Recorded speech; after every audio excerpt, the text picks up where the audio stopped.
15 minutes after 7 o'clock, welcome back inside the Now Morning Show. The Trinidad and Tobago Art Society is having a members exhibition. It started on November 16th and goes all the way to December 2nd.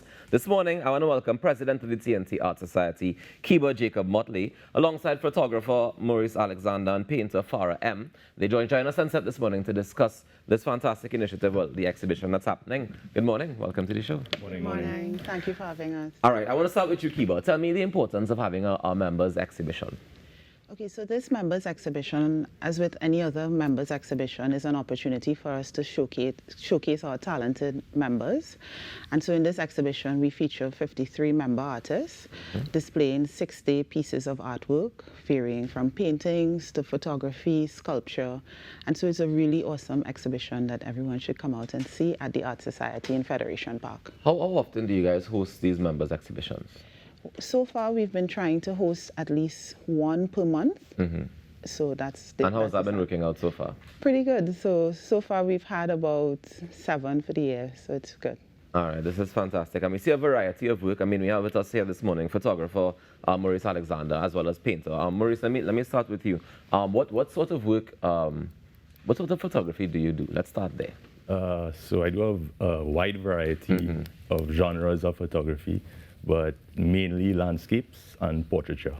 And that's what we can see in this exhibition? Yeah, mainly. I have a landscape in the exhibition. It's entitled Labrie, and it's entitled that because the picture was taken in Labrie. Taken in Labrie or of Labrie? In Labrie, at a place called Carrot Shed. Okay. So I was kind of confused because I thought there were two jetties, because the people of Labrie call the jetty the old Labrie jetty. Is this it that we're seeing on yes, the this screen is right what now? we're looking at right now. And then there's Carrot Shed jetty. But when I got to Labrie, I noticed that there was only one jetty, which is this jetty here.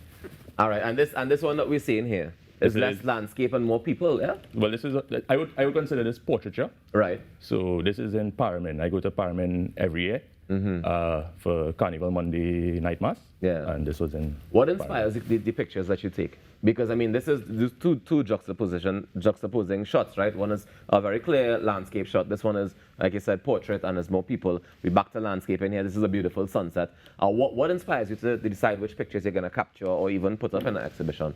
Well, it depends on what's happening, you know. So for Carnival, they have the Two Devils in Paramin.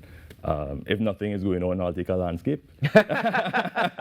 If nothing going on, something always happening in the sky. They always have something going on. Makes sense. And Farah, I want to jump across to you for a bit. You're a painter. Yes. What inspired you to get into painting? I started since high school and just something I wanted to do to express myself. And I enjoy capturing moments and putting it onto a canvas and showing it to the world.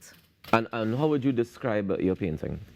Your I painting would style? say this style is a bit more contemporary style, and I kind of just use really vibrant colors and do a lot of landscapes and some figures as well. All right. And you have how many pieces in the exhibition? I have one. You have It's one. of the Queen's Park Savannah. Oh, Yeah. nice. I think we actually have a clip of it, a picture of it, so we can show, hopefully. There we go. Yeah. This is it. It's an interesting perspective. Like, we always see the savannah, we see it in its vast glory. We see aerial shots, we see people do paintings of different parts of it. What inspired you to paint from, almost behind the tree, a little bit? Like Yeah, that so- perspective. Basically, walking in the morning around the savannah, and I just found the light was so vivid, and I just felt, I wanted to put this onto paper. Yeah. Yeah. Is it difficult to capture the aspect of light and shadow when it comes to like things that have natural light or that appear to have natural light? Like even this one, where you play with the light and the shadow a lot. Yeah.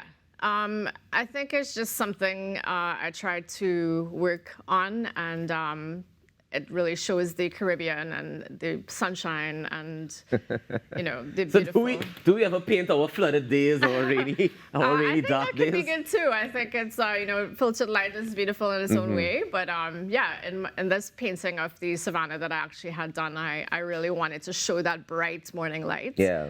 And that beautiful freshness when, you walk around or run around the savannah in the morning. And similarly, at this one here at the beach, Seems very fresh as well. Well lit again. Yes. This was a scene in Tobago of women cleaning fish after, getting them fresh from the fishermen. So you paint based on things that you might have seen from a particular perspective. You don't Yes. necessarily create, like, let's say, imaginative pieces that come out of.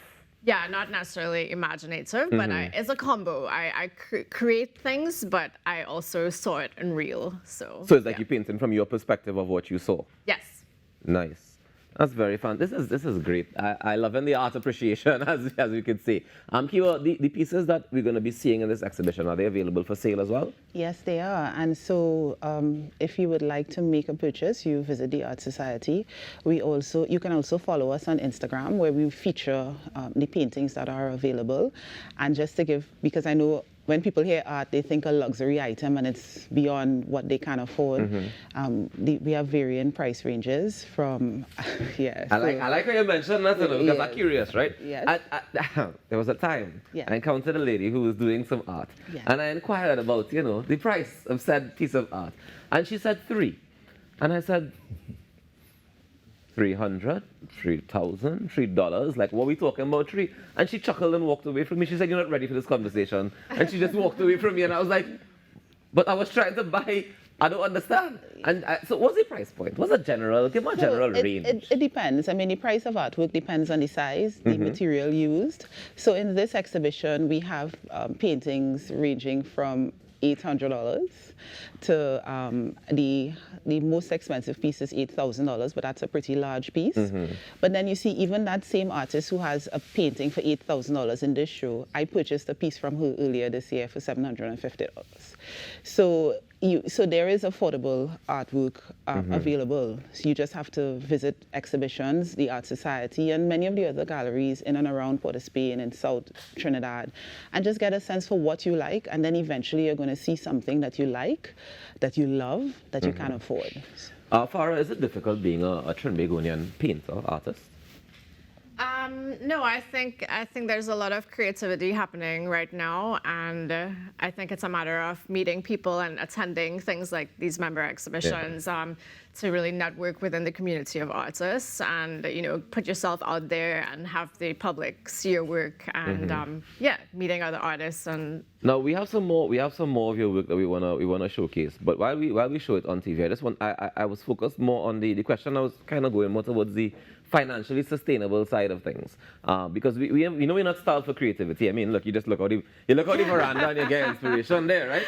And Right. you go down to the Carney Swamp, you get more inspiration there. But in terms of it being worthwhile, you being able to buy groceries as an artist in Trinidad and Tobago, is it financially viable? well, I'm a part-time artist, really, at the moment financially. However, I think it is possible, and I would like to work to be a full-time, financially sustainable artist. But that's where patience happens, and believing in yourself, and time. Yeah, I think it's important for us to speak about that, because I know lots of youth watch the show and they might be interested in having a career in this, and they want to know, does it make sense? Most times your parents will tell you, no. Yeah. Yeah, you can do it part-time, but you need to find something else that makes sense and make money. But I want to thank you guys definitely for joining us this morning, and congratulations on the exhibit. I know that it's going to be fantastic. Can people just walk in, or do we have to make appointments? Yeah, no, you can walk in, and so we're open Tuesdays to Saturdays, 12 p.m. to 6 p.m. Tuesday to Saturday, 12 noon to 6 p.m. Yes, and it's at the Art Society in Federation Park. It's next to the pool. Just It's in right case before Flying Fish. Correct, yes. If you know where that is. Well, thank you very much, Kiba, for joining us this morning. Thank you as well, Maurice and Farah. Congratulations on the exhibition. I look forward to seeing it. Thank you. Yeah? Enjoy the rest of your day. We take a quick break and we come back with more Inside the Now Morning Show. When we come back, we head into Massey All Stars this weekend. Kimberly has that and more. Stay tuned.